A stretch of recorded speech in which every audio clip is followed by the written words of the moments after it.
Students, welcome to my YouTube channel Vidhi classes. आज के इस वीडियो में हम NAS राष्ट्रीय उपलब्धि सर्वेक्षण 2021 की तैयारी हेतु अभ्यास प्रश्न पत्र प्रथम विषय सामाजिक विज्ञान कक्षा 10वीं के लिए दिए गए प्रश्नों को हल करेंगे। विद्यार्थी के लिए निर्देश दिए गए हैं, विद्यार्थी इन निर्देशों को ध्यानपूर्वक पढ़ लेंगे। अब देखेंगे हम सामाजिक विज्ञान के paper question number first. Mitali एक मानचित्र में अपने शहर होशंगाबाद को खोजना चाहती है। इसके लिए उसे उस स्थान के संबंध में क्या जानना चाहिए? तो इस क्वेश्चन का राइट आंसर हो जाएगा ऑप्शन नंबर 3, अक्षांश एवं देशांतर। अक्षांश और देशांतर रेखाएं उसे देखनी चाहिए। अब देखेंगे अगला प्रश्न, प्रश्न नंबर 2। किस प्रकार के वनों में शुष्क ग्रीष्म ऋतु के समय लगभग 6 से 8 सप्ताह तक वृक्ष अपने पत्ते गिरा देते हैं? तो इस क्वेश्चन का राइट आंसर हो जाएगा ऑप्शन नंबर 2, उष्णकटिबंधीय पर्णपाती वन। ये ऐसे वन होते हैं जिसमें 100 से 150 वार्षिक वर्षा होती है, उन्हें उष्णकटिबंधीय पर्णपाती वन कहते हैं। ये जो है अपने पत्ते गिरा देते हैं वृक्ष इसमें। अब देखेंगे अगला प्रश्न, प्रश्न नंबर 3। जून के मध्य में पश्चिमी घाट के साथ साथ होने वाली वर्षा का मुख्य कारण है? तो इस क्वेश्चन का राइट आंसर हो जाएगा ऑप्शन नंबर 1, उच्चावच लक्षण। कौन सा हो जाएगा? उच्चावच लक्षण। अब देखेंगे हम अगला प्रश्न, प्रश्न नंबर 4। सूती वस्त्र, रबर, खाद्य तेल, कागज किस प्रकार के उद्योग के उदाहरण है? तो ये आ जाएगा कृषि आधारित उद्योग, मतलब ऑप्शन नंबर 1 जो होगा वो राइट आंसर हो जाएगा, क्योंकि सूती वस्त्र, रबर, खाद्य तेल, कागज ये सारे के सारे कृषि पर आधारित होते हैं। अब देखेंगे अगला प्रश्न, प्रश्न नंबर 5। मानचित्र पर दर्शाई गई नदी आर को पहचानिए। तो मानचित्र में जो आर नदी जो जा रही है वो कौन सी नदी है बताना है।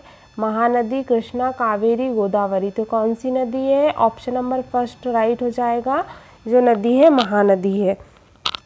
अब देखेंगे अगला प्रश्न, प्रश्न नंबर 6। दिए गए मानचित्र का अवलोकन करें तथा जून से सितंबर के मध्य 20 सेंटीमीटर से कम वर्षा वाले छायांकित क्षेत्र को पहचानिए।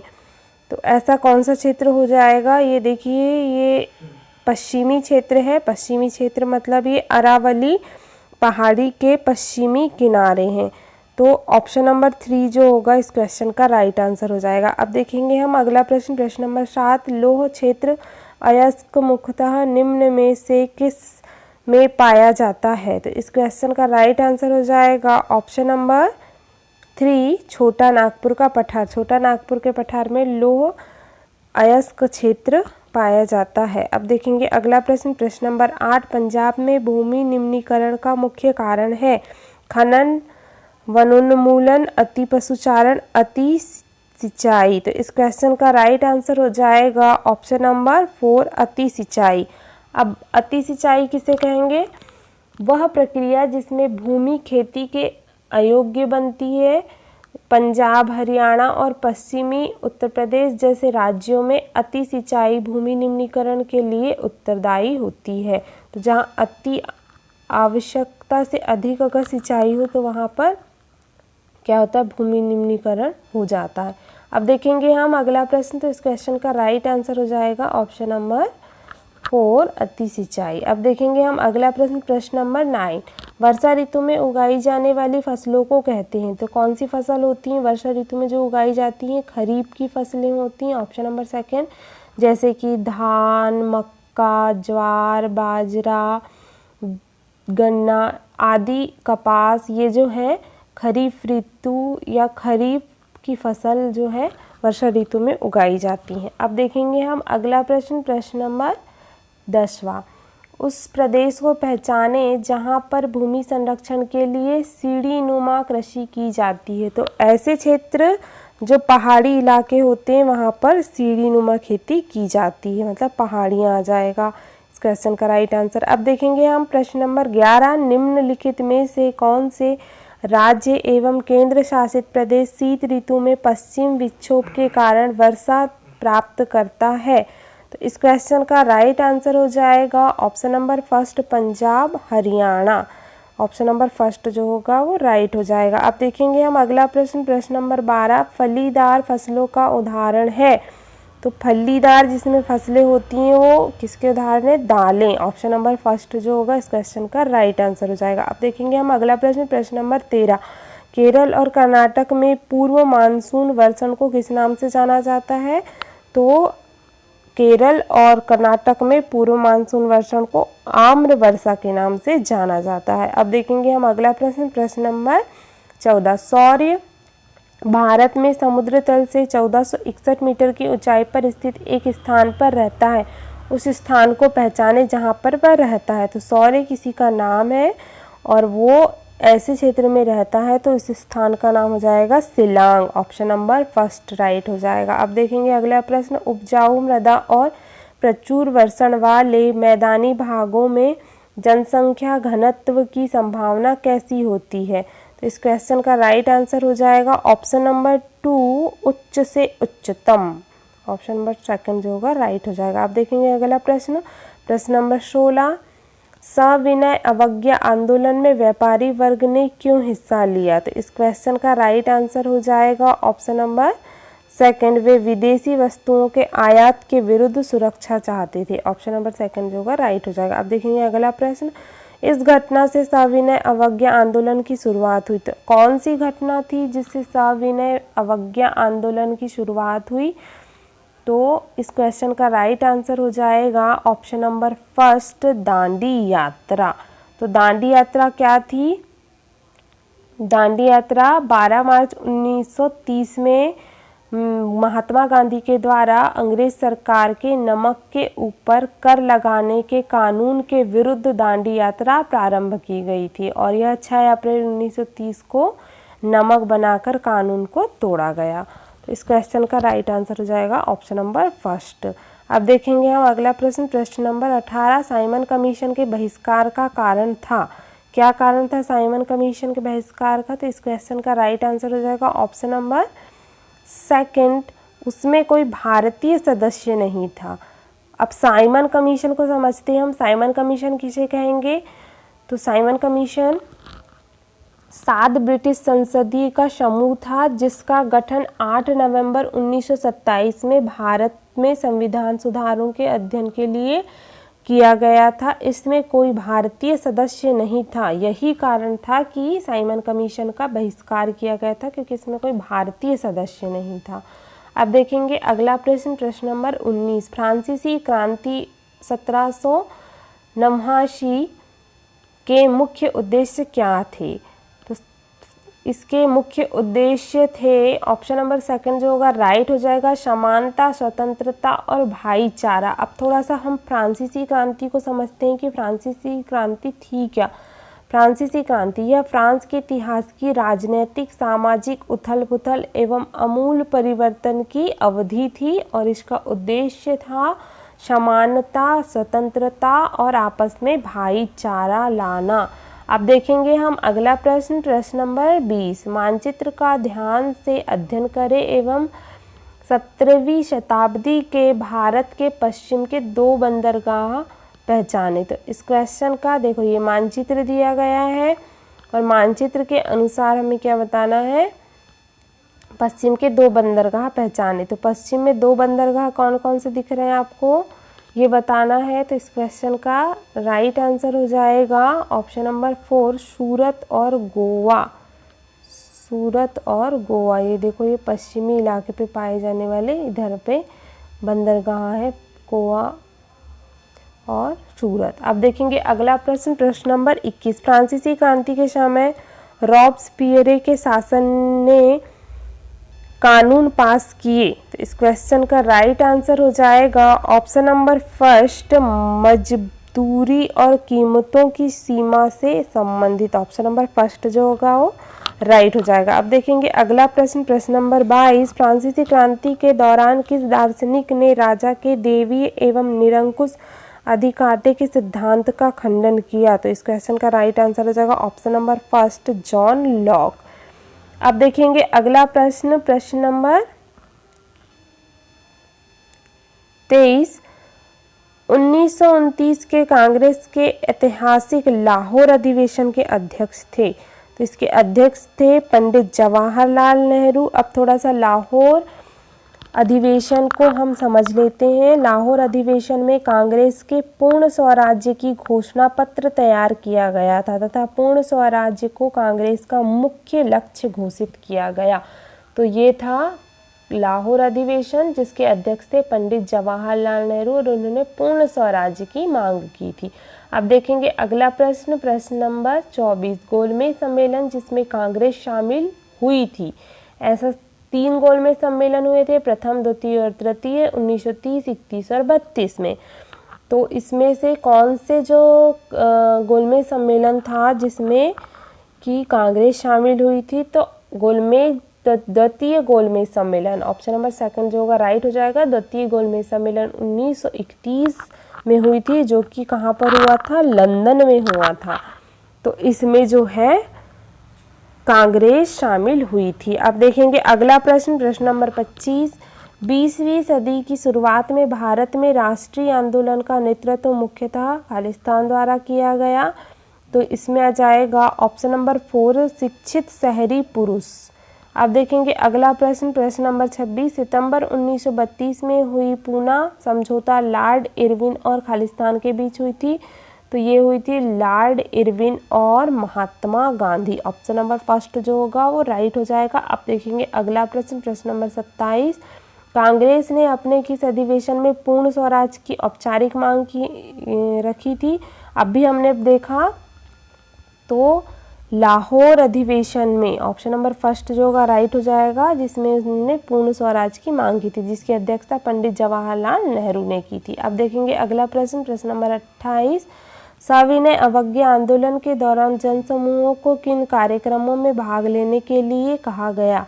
तो इस क्वेश्चन का राइट आंसर हो जाएगा, और सारे के सारे ऑप्शन राइट है, मतलब नमक कानून को तोड़ना, नमक का उत्पादन और सरकारी नमक फैक्ट्रियों के सामने प्रदर्शन। सेकंड है विदेशी वस्त्रों का बहिष्कार एवं शराब की दुकानों के सामने धरना देना। थर्ड है किसानों द्वारा राजस्व एवं चौकीदारी कर को चुकाने से इनकार, और उपरोक्त सभी थे। इस क्वेश्चन का राइट आंसर हो जाएगा ऑप्शन नंबर 4, उपरोक्त सभी। अब देखेंगे अगला प्रश्न, आंध्र प्रदेश की गुडेम पहाड़ियों में होने वाले उग्र गुर्रिल्ला आंदोलन का नेतृत्व किसने किया?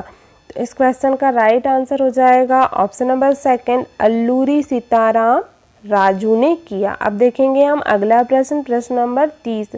उदारवादी राष्ट्रवादी जिन्होंने क्रांति की शुरुआत की थी में अधिकांशतः समाज के कौन से वर्ग शामिल थे? तो इस क्वेश्चन का राइट आंसर हो जाएगा ऑप्शन नंबर फर्स्ट, शिक्षित कुलीन मध्यम वर्ग। अब देखेंगे अगला प्रश्न, प्रश्न नंबर 31। मान लीजिए कि आप टूथपेस्ट खरीदना चाहते हैं और दुकान मालिक कहता है कि वह टूथपेस्ट तभी बेचेगा जब आप टूथब्रश भी खरीदेंगे।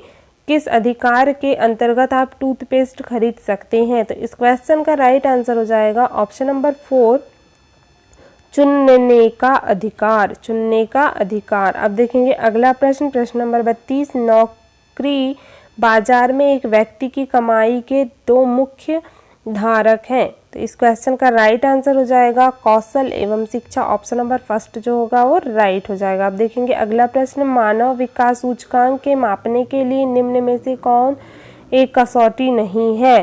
तो इस क्वेश्चन का राइट आंसर हो जाएगा ऑप्शन नंबर 4, बेरोजगारी दर। अब देखेंगे अगला प्रश्न, प्रश्न नंबर 34। एक देश के लिए धारणीय विकास है। तो इस क्वेश्चन का राइट आंसर हो जाएगा 34 का राइट आंसर हो जाएगा ऑप्शन नंबर 3, संसाधनों का न्यायपूर्वक एवं भविष्य उपयोगिता के लिए संरक्षण। अब देखेंगे अगला प्रश्न, प्रश्न नंबर 35। एक राज्य की ग्रामीण जनसंख्या की शैक्षणिक उपलब्धि से संबंधित नीचे दी गई कल्पित आंकड़ों की तालिका का अवलोकन कीजिए। एक विकल्प चुनिए एवं रिक्त स्थानों की पूर्ति करिए। ये दिया गया एक सारणी, एक राज्य की ग्रामीण जनसंख्या की शैक्षणिक उपलब्धि, एक साइड श्रेणी दी गई है, एक साइड पुरुष का प्रतिशत और महिलाएं का प्रतिशत, फिर ग्रामीण जनसंख्या की साक्षरता दर, फिर 10 से 14 वर्षीय आयु वर्ग के में बच्चों की साक्षरता दर और 10 से 14 वर्षीय स्कूल जाने वाले ग्रामीण बच्चों का प्रतिशत दिया गया है। तो अब क्वेश्चन देखना है, स्कूल ना जाने वाली ग्रामीण बच्चियों का प्रतिशत। तो इस क्वेश्चन का राइट आंसर हो जाएगा option number first 66%। Option number first जो होगा वो राइट हो जाएगा। अब देखेंगे हम अगला प्रश्न, प्रश्न नंबर 36। निम्न में से कौन सी मुद्रा नहीं है? तो मुद्रा नोट, जमा, सिक्के सारे के सारे हैं, बट क्रेडिट कार्ड जो है वो मुद्रा नहीं है। अब देखेंगे अगला प्रश्न, प्रश्न नंबर 37। निम्नलिखित में से कौन साख के औपचारिक स्रोत का एक उदाहरण है? तो इस क्वेश्चन का राइट आंसर हो जाएगा ऑप्शन नंबर 3 बैंक। अब देखेंगे अगला प्रश्न, प्रश्न नंबर 38 और 39। दो प्रश्न दिए गए हैं, नीचे दिए गए रेखा चित्र का अवलोकन कीजिए और प्रश्न 38 तथा 39 का उत्तर दीजिए। एक दिया गया है सर्कल जिसमें अलग अलग प्रतिशत दिए गए हैं। साहूकार 30%, व्यापारिक बैंक, भूमि स्वामी 1%, 25% व्यापारिक बैंक, 27% सहकारी समितियाँ, 7% अन्य, 7% संबंधित एवं मित्रगण और 3% व्यापारी। अलग अलग क्षेत्र में प्रतिशत दिया गया है। क्वेश्चन देखेंगे, क्वेश्चन नंबर 38। ग्रामीण भारत में साख के किस स्रोत का व्यापक रूप से उपयोग किया जाता है? तो इस क्वेश्चन का राइट आंसर हो जाएगा ऑप्शन नंबर सेकंड साहूकार। ऑप्शन नंबर सेकंड जो होगा राइट हो जाएगा साहूकार। अब देखेंगे अगला प्रश्न, प्रश्न नंबर 39। रेखा चित्र के अनुसार अपनी साख आवश्यकता के लिए साहूकारों पर निर्भर लोगों का क्या प्रतिशत है?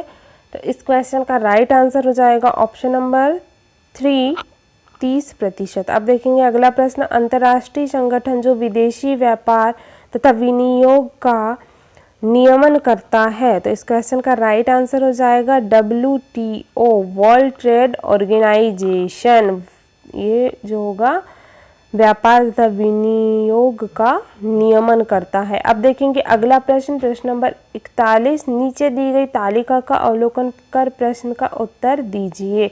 गरीबी कुछ चयनित राष्ट्रों में तुलना 2010 से 13 राष्ट्र दिए गए हैं और यहाँ पर दिया गया ₹1.25 प्रतिदिन से कम जनसंख्या का प्रतिशत या 1.25 प्रतिदिन से कम जनसंख्या का प्रतिशत। बांग्लादेश, भारत, पाकिस्तान, श्रीलंका अलग अलग देश और अलग अलग प्रतिशत दिया गया। भारत में गरीबी से ऊपर रहने वाले लोगों का प्रतिशत बताना है। इस क्वेश्चन का राइट आंसर हो जाएगा ऑप्शन नंबर 3 75%। अब देखेंगे अगला प्रश्न, प्रश्न नंबर 42। राशन की दुकानें उचित दर वाली दुकानें आमतौर पर बेचती हैं। तो इस क्वेश्चन का राइट आंसर हो जाएगा खाद्यान्न। ऑप्शन नंबर फर्स्ट खाद्यान्न, चीनी, खाना पकाने के लिए मिट्टी का तेल, ये चीज़ें बेचती हैं। अब देखेंगे अगला प्रश्न, प्रश्न नंबर 43। सार्वजनिक वितरण प्रणाली में राशन कार्ड रखने वाला कोई भी परिवार वस्तुओं की एक अनुबंधित मात्रा एक कीमत पर खरीद सकता है। तो इस क्वेश्चन का राइट आंसर हो जाएगा ऑप्शन नंबर सेकंड बाजार कीमत से कम। अब देखेंगे अगला प्रश्न, प्रश्न नंबर 44। एक ही भूमि से उत्पादन बढ़ाने के लिए आवश्यक है। इस क्वेश्चन का राइट आंसर हो जाएगा ऑप्शन नंबर फर्स्ट खेती की आधुनिक विधियों का उपयोग। अब देखेंगे अगला प्रश्न, प्रश्न नंबर 45। द्वितीयक क्षेत्र के अंतर्गत आते हैं। तो इस क्वेश्चन का राइट आंसर हो जाएगा ऑप्शन नंबर 3 निर्माण तथा विनिर्माण करना। अब देखेंगे अगला प्रश्न है, रंग भेद की नीति ऐतिहासिक रूप से किस देश से संबंधित है? तो इस क्वेश्चन का राइट आंसर हो जाएगा ऑप्शन नंबर 4 दक्षिण अफ्रीका, साउथ अफ्रीका। जो नेल्सन मंडेला थे उन्होंने रंग भेद की नीति के खिलाफ आंदोलन भी किया था। अब देखेंगे हम अगला प्रश्न, प्रश्न नंबर 47। कानून का शासन नामक सिद्धांत का अर्थ है। इस क्वेश्चन का राइट आंसर हो जाएगा ऑप्शन नंबर फर्स्ट कानून के समक्ष समानता। अब देखेंगे अगला प्रश्न, प्रश्न नंबर 48, नागरिक अपने मूल अधिकारों की रक्षा के लिए किस संस्था के पास जाते हैं? तो इस क्वेश्चन का राइट आंसर हो जाएगा ऑप्शन नंबर सेकंड, न्यायपालिका। अब देखेंगे अगला प्रश्न, प्रश्न नंबर 49, देश की एकता कम आंकी जाती है जब? इस क्वेश्चन का राइट आंसर हो जाएगा ऑप्शन नंबर 4, अल्पसंख्यक समुदाय की शिकायतें हों। अब देखेंगे अगला प्रश्न, प्रश्न नंबर 50, निम्नलिखित में से कौन सा प्रजातंत्र का एक परिणाम नहीं है? इस क्वेश्चन का राइट आंसर हो जाएगा ऑप्शन नंबर सेकंड, एक तंत्रीय सरकार। अब देखेंगे अगला प्रश्न, प्रश्न नंबर 51, प्रजातांत्रिक सरकार के आर्थिक लक्ष्य क्या है? तो इस क्वेश्चन का राइट आंसर हो जाएगा ऑप्शन नंबर सेकंड, लोगों के बीच से आर्थिक असमानता को घटाना। अब देखेंगे अगला प्रश्न, प्रश्न नंबर 52, भारत जैसे सामाजिक रूप से विविध देश में प्रजातंत्र को उत्तम सरकार क्यों माना जाता है? तो इस क्वेश्चन का राइट आंसर हो जाएगा ऑप्शन नंबर 4, यह विभिन्न संघर्ष तथा मतभेद के बीच समझौते के लिए तंत्र प्रदान करता है। अब देखेंगे अगला प्रश्न, प्रश्न नंबर 53, एक साधारण नागरिक प्रजातंत्र की जड़ों को गहरा करने में कैसे भाग लेता है? तो इस क्वेश्चन का राइट आंसर हो जाएगा ऑप्शन नंबर फर्स्ट, केवल मतदान द्वारा। अब देखेंगे अगला प्रश्न, प्रश्न नंबर 54, गठबंधन क्या है?